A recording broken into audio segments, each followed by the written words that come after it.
6 months ago, I went all in on AI coding tools, Cursor, Copilot, Claude, the whole stack. I was convinced I'd become a 10x engineer.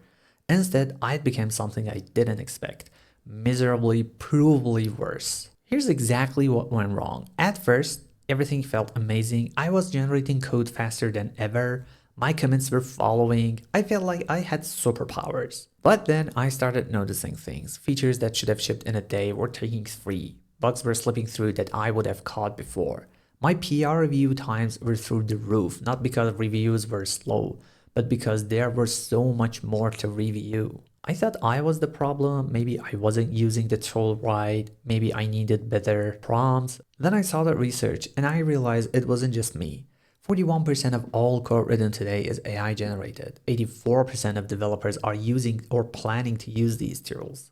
We are in the middle of the biggest shift in how software gets built in decades, and most of us are getting it wrong.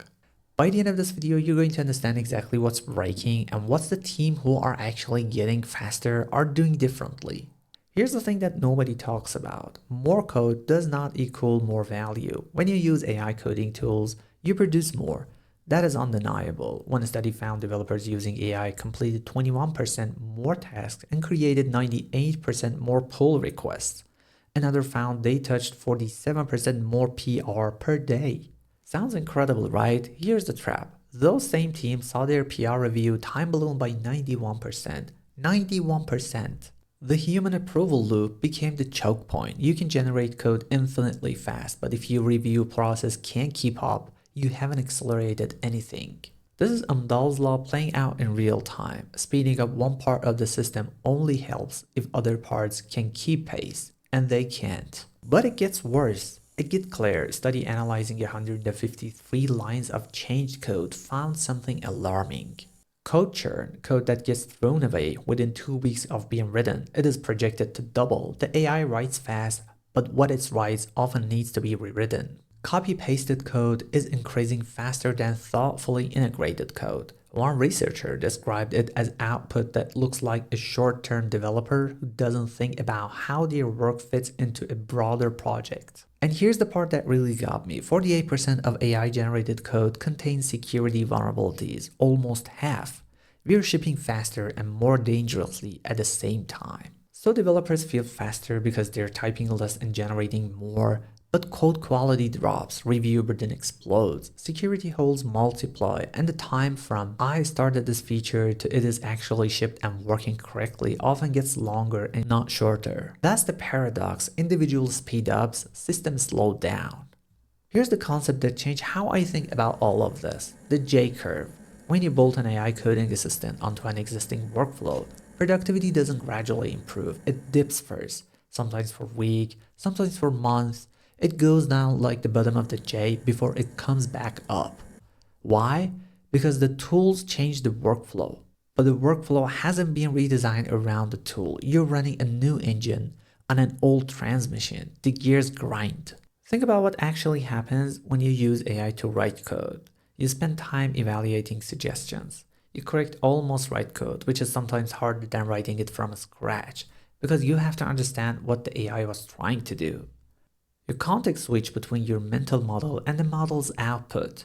You debug subtle errors that look correct but aren't. 87% of developers say they are concerned about accuracy. 81% have concerns about security and privacy. These aren't irrational fears, they are responding to real problems they are experiencing every day. If you're finding this breakdown helpful, I really appreciate a subscribe. I'm covering what's actually happening with AI and software development, the real data, not the hype. There's a lot more coming on how to navigate this shift. Okay, back to it. Here's the uncomfortable truth. Most organizations are sitting at the bottom of that J-curve right now, and many are interpreting that dip as evidence that AI tools don't work, that the vendors oversold, that this is all hype. They're wrong, but they're not crazy for thinking it, because if you don't know the J-curve exists, the dip just looks like failure. So if most teams are stuck at the bottom of that J-curve, what are the teams who actually go faster doing differently? The answer isn't they bought better tools. The same tools are available to everyone. Cursor, Copilot, Claude. You can download them right now. The difference is end-to-end process transformation. The organizations seeing significant productivity gains aren't the ones that installed Copilot, had one-day training, and called it done. They're the ones who went back to the whiteboard and redesigned their entire development workflow around AI capabilities. They changed how they write the specs because vague specs that humans could interpret becomes disaster when AI fills the gaps with guesses. They changed how they review code because you can review AI-generated diffs the same way you review human-written code.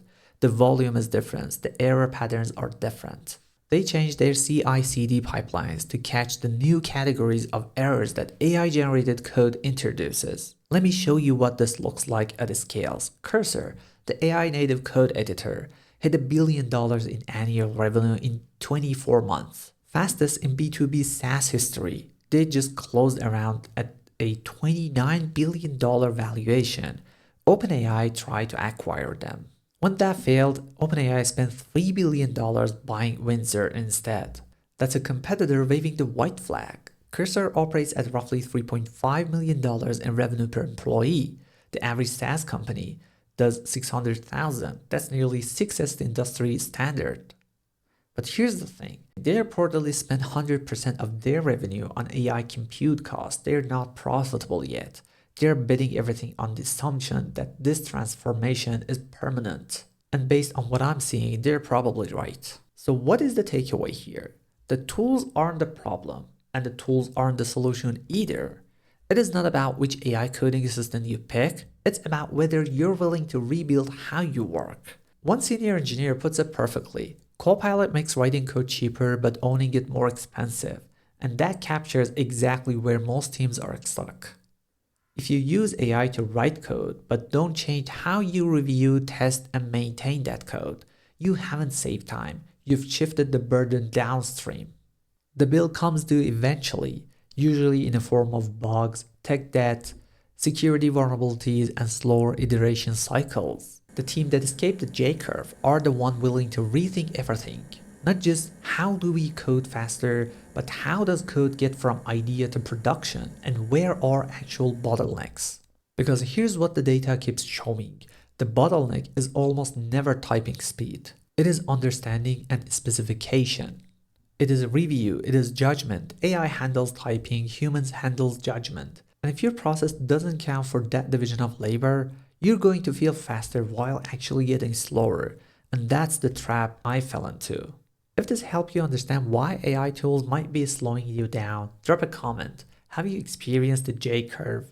Did productivity dip before it get better? Or are you still stuck at a dip? And if you want to see what teams who've completely escaped that trap looks like, running fully automated software factories where no human writes or reviews code, I'd cover that in detail in another video. Links in the description. See you in the next one.